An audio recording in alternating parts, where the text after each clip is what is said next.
जय श्री कृष्ण। श्रीमद् भगवद गीता अध्याय 9 परम गुह्य ज्ञान।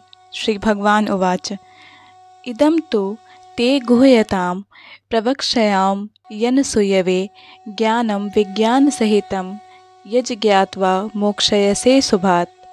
श्री भगवान ने कहा, हे अर्जुन, चूँकि तुम मुझसे कभी ईर्ष्या नहीं करते, इसलिए मैं तुम्हें यह परम गुह्य ज्ञान तथा अनुभूति बतलाऊंगा, जिसे जानकर तुम संसार के सारे क्लेशों से मुक्त हो जाओगे।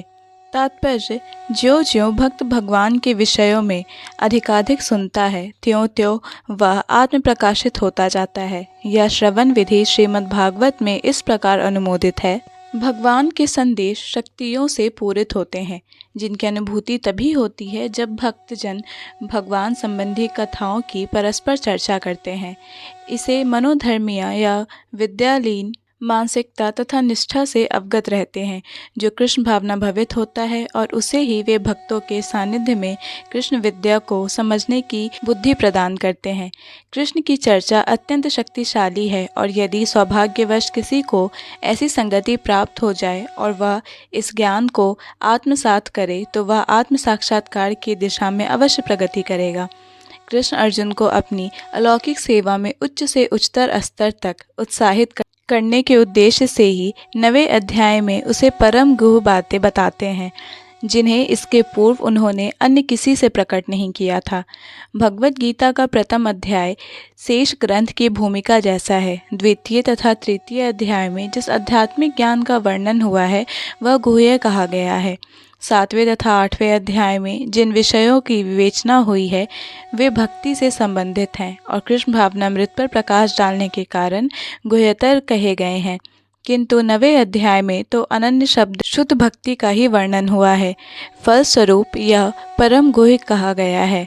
जिसे कृष्ण का यह परम गुह्य ज्ञान प्राप्त है, वह दिव्य पुरुष है, अतः इस संसार में रहते हुए भी उसे भौतिक क्लेश नहीं सताते। भक्ति रसा अमृत सिंधु में कहा गया है कि जिसमें भगवान की प्रेमा भक्ति करने की उत्कृष्ट इच्छा होती है, वह भले ही इस जगत में बद्ध अवस्था में रहता हो, किंतु उसे मुक्त मानना चाहिए। इसी प्रकार भगवद गीता के 10वें अध्याय में हम देखेंगे कि जो भी इस प्रकार लगा रहता है, वह मुक्त पुरुष है। इस प्रथम श्लोक का विशिष्ट महत्व है।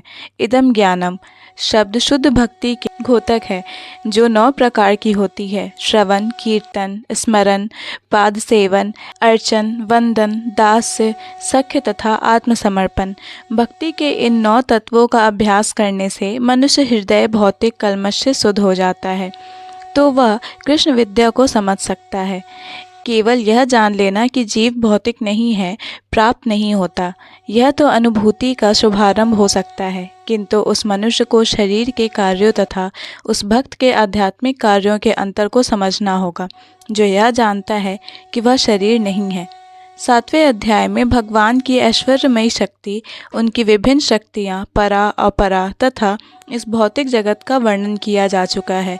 अब 9वें अध्याय में भगवान की महिमा का वर्णन किया जाएगा। इस श्लोक का अनसूयवे शब्द भी अत्यंत महत्वपूर्ण है। समानतया बड़े से बड़े विद्वान भाष्यकार भी भगवान कृष्ण से ईर्ष्या करते हैं। यहाँ तक कि बहुश्रुत विद्वान भी भगवद गीता के विषय में अशुद्ध व्याख्या करते हैं। चूँकि वे कृष्ण के प्रति ईर्ष्या रखते हैं, अतः उनकी टीकाएं व्यर्थ होती हैं। केवल कृष्ण भक्तों द्वारा की गई टीकाएं ही प्रमाणित हैं। कोई भी ऐसा व्यक्ति जो कृष्ण के प्रति ईर्ष्यालु है, न तो भगवद गीता की व्याख्या कर सकता है, न पूर्ण ज्ञान प्रदान कर सकता है। जो व्यक्ति कृष्ण को जाने बिना उनके चरित्र की आलोचना करता है, वह मूर्ख है। अतः ऐसी टीकाओं से सावधान रहना चाहिए। जो व्यक्ति यह समझते हैं कि कृष्ण भगवान हैं और शुद्ध तथा दिव्य पुरुष हैं, उनके लिए ये अध्याय लाभप्रद होंगे। जय श्री कृष्ण। भगवद गीता के सभी श्लोकों को सुनने और समझने के लिए हमारे चैनल को सब्सक्राइब करें। अगर वीडियो पसंद आया हो तो इसे लाइक और शेयर करें।